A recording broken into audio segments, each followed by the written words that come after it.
Since before I even started making videos about anime, concern over the proliferation of isekai has been a prevailing topic of conversation in this community. Is the subgenre even any good to begin with? If not, why is it so popular? If so, can you not still have too much of a good thing? And in any case, how much isekai is too much? As the title of this video suggests, I'm looking to answer that last question today because it's especially pressing right now. Fall 2019 has brought us no less than 6 isekai anime, all but one of them brand new, and no matter how insatiable one's individual appetite for otherworldly adventures may be, I think we can all at the very least agree that that's an awful lot of them. But is it too many? Or, if the shows are good and varied enough, could one weeb comfortably watch and appreciate all of them without caring about the quantity? Is there an upper limit to how many isekai we can handle? This fall presents a particularly good chance to explore that question because the problem that plagues many oversaturated markets, a high quantity of homogeneous, low-quality content, isn't an issue here for once. Most of the new isekai airing right now are significantly different from each other and the genre standards in tone and concept, and they all have at least one thing that they do really well. None of them are bad anime. So, to see what makes them work individually, what sets them apart from their present contemporaries and the ever-growing genre as a whole, let's take a look at the 3 new shows that I didn't cover on my Fall Ones to Watch list. If you'd like to hear my thoughts about the other 2, The Hero is Overpowered but Overly Cautious and Kimono Michi Rise Up, you can check that video out in the cards or the doobly-doo. Their specific section starts at 3 minutes and 22 seconds. This video is brought to you by Bookwalker, Kadokawa's official light novel and manga ebook store where you can read the original source material for all of the anime that I'm about to discuss in English right now. That's all I have to say about Bookwalker for now, but stick around to the end of the video to hear what we'll be reading next in the Basement Book Club and to learn how you could be part of a Mother's Basement video. When you're trying to make a new series stand out in a space as crowded as the isekai subgenre, there's 3 ways you can go about it. You can try to freshen up the old formula by using it to explore novel themes, subvert that formula in some way for the sake of drama or parody, or blend its common elements with another genre in an attempt to make something new. Didn't I say to make my abilities average in the next life takes the latter approach, reimagining your standard adventuring party as your standard club of 4 adorable moe girls, plus 1 cute mascot. So it's cute girls doing RPG things. Winter's Endro did something similar with a more standard fantasy setup, but of course Average Abilities light novel did it first, and I think the specific quirks of the isekai premise lend this newer show a charm all its own. There is also a parody element to the series, evidenced right there in the title. Our heroine, Misato Kurihara, who goes by Mile in the New World, was a high school honor student and closet otaku who died on graduation day saving a little girl from our old friend Truck-kun. Meeting God at the border between this life and the next, she makes one odd request. No cheat abilities, please and thank you. Just make my abilities average in the next life. Mile, you see, was a lonely genius who felt that her exceptional intelligence isolated her from her peers, and in her new life, the only escapist fantasy that she's looking for is having friends. Aww. Unfortunately, her genre savviness does not extend to knowing that you always make your wishes as specific as possible, and God decides to find this average using politician math. So instead of having the abilities of an average human, the 12-year-old Mile has the median power level of every creature in existence, which works out to around half the strength of the God-tier Elder Dragon. Whoopsie. On the bright side, she's not actually in a genre where power levels matter all that much. This is a light and breezy moe club show at heart, so her overwhelming strength only serves to relax any narrative tension that might get in the way of the fun. And while the 3 adorably quirky, aspiring adventures she coincidentally meets on her first day in town are a little perplexed by her OP magic skills, they're not really bothered by them. Grinding sure is a lot less tedious with a demigod on your side after all, and besides that, they all get along really well, which is a heck of a lot more important to all of them than finding out whatever it is that Mile is hiding. They can tell she has a good heart deep down, whatever her secrets may be, and that's what friendship is all about. Daw.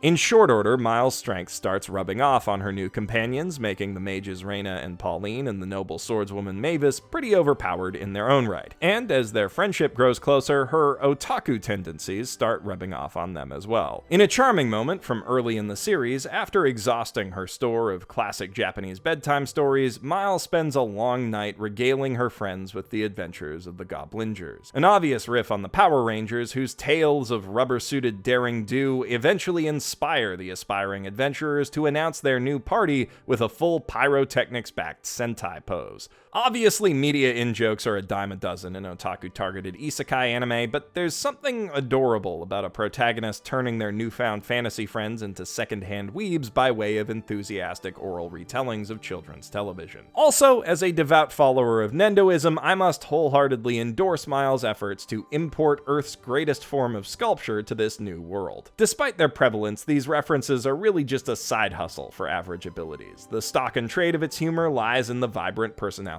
of its core cast. Mile is a bit of a ditz, eminently capable in combat, but utterly lacking in common sense. Thankfully, Reina, the party's fire mage, who spent a few years adventuring before signing up for hunter school, has that side of things covered. Though it's not like she's trying to help you by correcting your silly misconceptions, baka. Mavis, a tall and handsome noblewoman turned knight, plays the role of the party's confident straight woman, though her matter-of-fact demeanor, coupled with adorably sincere enthusiasm, makes her pretty entertaining in her own right. Lastly, there's Pauline, the party's sweet but scheming and miserly healer who loves her friends dearly and will defend them to the death, but who is utterly ruthless with everyone else, especially when there's gold on the line. The interactions between these girls are really cute and funny in that light, wholesome, easily digestible moe kind of way, which is probably the show's biggest saving grace as its potential audience faces isekai fatigue. It's really easy to watch and just relax, and it doesn't get in its own way. For the most part. The frequent, predictable refrain of, "My titties aren't small, why I oughta," did really start to grate on me after that first episode. Reheated leftovers of the tired Edward Elric's short gags served with a soggy side of "what the fuck guys, she's 12" aren't exactly what I'm looking for in my comedy anime, but thankfully they only come up frequently enough to annoy, not overwhelm, and with the first arc's creepy pedo villain exiting stage left, I'm really hoping that their appearance will only decline from here. Remember, if you want to read ahead and tell me how wrong or right I am about that Bookwalker link is right there in the doobly-doo. My reading of Sun-chan and Oreski's already been completely destroyed, not that I'm enjoying that show any less, so, take that prediction with a grain of salt, but on the whole, if you need an extra dose of moe in your life and you like the fantasy setting, I think that average abilities will serve you well. Moe slice-of-life shenanigans are one thing, but what if you're looking for a more convincing, realistic portrayal of daily life in a medieval fantasy world, perhaps with a smidgen of cuteness on the side? If that sounds like your kind of thing, then Ascendance of a Bookworm could very well become one of your favorite isekai ever. For the common man, life in pre-industrial societies was difficult, tedious, and often short. Isekai anime, often set in medieval times, have to use a lot of tricks to obscure that basic fact and preserve the illusion of escapist fantasy. So-called cheat abilities are the most obvious example of this, but just by reincarnating their heroes into noble families or isekaiing them into a scenario where they have a chance to talk with someone who has money or power who will actually listen to them, these stories tend to give their protagonists a massive leg up that most people in their worlds would never dream of having. But what would happen to someone who didn't have that kind of luck? I present to you the case of one Urano Motosu, a quiet bookworm who sadly died just days away from reaching her modest lifelong dream of becoming a librarian. In her last moments, she wished only to be surrounded by books in her next life, another modest dream that the world is far too cruel to let stand. Reincarnated into the sickly body of a young girl named Mine, second daughter to a city guard and peasant seamstress in a time before the advent of movable type, Urano faces the very real chance that she may never see another book again. But Mine isn't the type to take that looking down. Well, okay, her frail constitution does frequently leave her bedridden for days on end, but she's not about to give up her beloved books without a fight. Though she's starting from nothing, she is bound and determined to learn this world's writing system, create books of her own on papyrus, clay, or whatever other ancient medium she can get her hands on, and eventually make that modest dream a reality, even if she has to build the damn library herself. None of which is nearly as impossible as it first seems, because despite her unlucky starting roles, she does have a lot going for her. Mine is a nerd, no doubt about that, but she's the rare isekai protagonist who isn't an open otaku. Rather than light novels and manga, she spent most of her last life poring over literature, historical texts, and even nonfiction, learning things that would actually be useful in a world that doesn't run on video game logic. And when she wasn't reading, she spent much of her youth helping her mother with home crafts, meaning she knows how to cook, crochet, weave, and even make things like shampoo and soap. Little things that her new family and friends greatly appreciate. This series has a real eye for little things like that. It's a slow burner, to be sure, but it uses its time effectively, painting an impressively detailed portrait of daily life in its world. As Mine slowly pursues her single-minded quest for literacy, we see how her family eats, works, and goes shopping day to day. We see them partake in annual traditions that come with the passing seasons. We see how shops are run and local communities interact. We even learn about the role that town guards play in local trade. It's rare to see any fictional world that feels this fleshed out. And yeah, Bookworm does draw a lot of inspiration from real-world history to achieve that effect, but it puts equal care and attention into exploring the more fantastical elements of its own invention. For example, there are these trees made of ice that blossom on winter mornings and disappear by day's end, leaving a narrow window in which to harvest their surprisingly versatile fruits. In other isekai stories, this would be a flavorful background detail, acknowledged in a single sentence at most in order to get to the fights faster. Here, it's a plot point unto itself that demonstrates how life and work changes with the seasons for peasants in this world, and gives Mine a chance to exploit some of her modern knowledge. And considering that this show has made a tree this exciting, man, I cannot wait to find out more about the magic system that it keeps hinting at. I don't know that every weeb out there will enjoy a sentence of a bookworm. If you're looking for swords and sorcery, this probably isn't the fantasy you want to escape to, but its slow-paced, detail-oriented storytelling certainly makes it immersive, while gently prodding you to be more grateful for all the modern conveniences in your life. And it's grown on me immensely with each passing episode, to the point that it could end up being one of my favorite shows of the season, actually. And I'm kind of regretting leaving it off that fall list. I love its underlying message that with hard work, dedication, and most importantly, loving support from friends and family, people can do anything they put their mind to, no matter the odds stacked against them. And while it progresses slowly, the emotional payoff whenever Mine does finally accomplish one of her goals is really satisfying. This show's definitely a heartwarmer. But moreover, I've just genuinely never seen a story quite like this one before, and I don't get to say that too often. Now, the general idea of modern knowledge as a cheat skill has been done before, and Fall's last new isekai, High School Prodigies Have It Easy Even in Another World, really takes that concept to its logical extreme. The show follows a group of 7 teenagers: Masato Sanada, Aoi Ichijo, Shinobu Sarutobi, Kane Kanzaki, Ringo Ohoshi, Prince Akatsuki, and Tsukasa Mikogami, who are the world's greatest businessman, samurai, ninja, doctor, inventor, magician, and politician, respectively. Globally renowned as the 7 luminaries, these kids were truly on top of the world until a wayward plane brought them crashing into another one. But with their combined skills, it'll only be a matter of time until they're on top of that one, too. In theory, this show has the potential to take an uncommonly wide view of its fantasy setting, diving deep into its political conflicts, its economic systems, its magical industries, all while mixing in thrilling sword fights, ninja nonsense, and other more typical heroic isekai acts,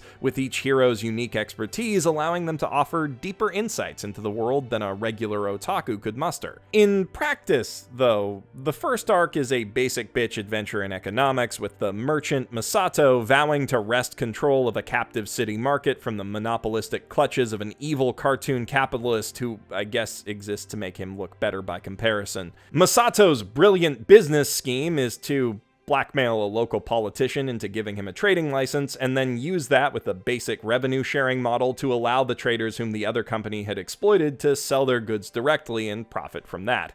Yeah, if you're looking to have your oddly specific cravings for agrarian economics anime filled, Spice and Wolf, this ain't. And that's the most well thought out story in the show so far. There's a lot of potential in a brilliant scientist modernizing an underdeveloped fantasy world. That's the whole hook of Dr. Stone, but Ringo and her robot assistant never really bothered to explain the science behind what they're doing, and she doesn't actually do much in the story besides occasionally popping up to tell one of the other characters, hey, I invented a thing that you can use in the plot later, which still beats Tsukasa, the world's greatest politician and de facto group leader, who hasn't really done anything aside from ease the initial integration of his friends into the village and make doe eyes at the big titty elf girl. Shinobu the ninja, Aoi the samurai, and Kane the doctor have all done more on paper, but none of them have any real agency. They seemingly only exist to use their fighting and or doctoring skills to solve other people's problems, although the story is still early going. I think I'm most disappointed with the handling of Prince Akatsuki, though. I love the concept of throwing an illusionist into a world with real magic, but the series leaves his tricks entirely unexplained, which makes them functionally indistinguishable from that magic to the audience. Which, now that I say it out loud, is kind of the biggest problem with all of these prodigies. Most of the incredible things they do are hand-waved away with, it worked out because they're geniuses. And if the writers aren't going to bother to show us that intelligence in action, how is that any different from the genre's bog-standard formula of he won the fight because his stats were higher? I imagine that part of the problem is just how many different kinds of genius the show has to demonstrate at once. Between all of these characters, it's stuck juggling action, drama, romance, and both political and economic intrigue with no time to do any one thing particularly well. Ironically, though it sells itself as a show about the genius experts of 7 different trades, High School Prodigies really ends up coming off as your typical master of none. It is very nicely animated in places, important places even, and though the writing's a bit, dumb, there is something undeniably fun about watching all of these confident, ridiculously overcapable teenagers bouncing off each other and using their skills and knowledge to take over the world, even if those skills and knowledge aren't really explained. It's exactly the kind of easy, consumable chunibyo fantasy that I could see myself watching to pass a bit of downtime in any other season. But this fall, with 4 better, more unique isekai and the reigning king of chuni fantasy SAO on the table, plus over a dozen other great shows to watch besides, yeah, I ain't got time for that shit. And since watching anime is my job, I can't imagine that many of you guys do either. So, are there too many isekai anime this season? Well, since there are enough that I've decided to hard drop a show that I'd normally let languish and plan to watch Purgatory, I guess the answer is yes. Though only in the sense that there are enough to hurt the viability of that narrow fringe of decent yet unexceptional and unimaginative works. Of course, the more shows there are, the higher the threshold for what constitutes an acceptably good isekai will be, but so long as there's a spark of genuine creative passion behind it, something that no other anime does in quite the same way, I think that any show can make a space for itself, regardless of what it's up against. The Cautious Hero, Kimono Michi, Bookworm, and Average Abilities are all testaments to that, in their own way. I suspect that, so long as they're all good, there's no such thing as too many isekai for one season. Or maybe it's just 7. It could be 7. Or 8. Or 12. Or maybe it's 6, and I have Stockholm Syndrome. Who knows? Whatever the number is, if it's out there, then one thing is certain. With the way the industry's been heading, we are bound to find it sooner rather than later. Now, if you're the type who just can't get enough isekai, then even this slate of anime may not be enough for you, but with its absolutely massive selection of English language light novels, Bookwalker is the place to go to fill your bottomless craving. They have the original versions of Bookworm, High School Prodigies, and Average Abilities, as well as isekai icons like ReZero, That Time I Got Reincarnated as a Slime, Konosuba, Overlord, and SAO. Of course, they have a lot more than just isekai too, like, for example, the topic of the next Basement Book Club, A Silent Voice, the manga that inspired Kyoto Animation's instant classic movie of the same name from 2016. I apologize that it's taken me a while to announce this, but over the next few weeks I'll be reading A Silent Voice from start to end, and I'd love it if you'd read along with me and tell me what you think of it. If you send those thoughts in email form to bookclubbasement@gmail.com before November 20th, 2019, 2019, I may even read them aloud in my upcoming video review of the manga. Just remember, if you decide to pick that or anything else up on Bookwalker, to use the promo code BASEMENT when you check out to nab yourself that sweet 600 yen discount. Now, while I've still got you, Yazzie and I have created a new channel, Basement Life, where we're making vlogs, game videos, shitposts, manga, light novel, and anime reviews, and a lot of other cool stuff. It's a place where she and I can have fun, experiment with crazy video ideas, and build a more personal connection with you guys. So if that sounds like something you'd be into, please go check it out. Links on screen and in the doobly-doo. I'm Geoff Thew, professional shitbag, signing out from my mother's basement.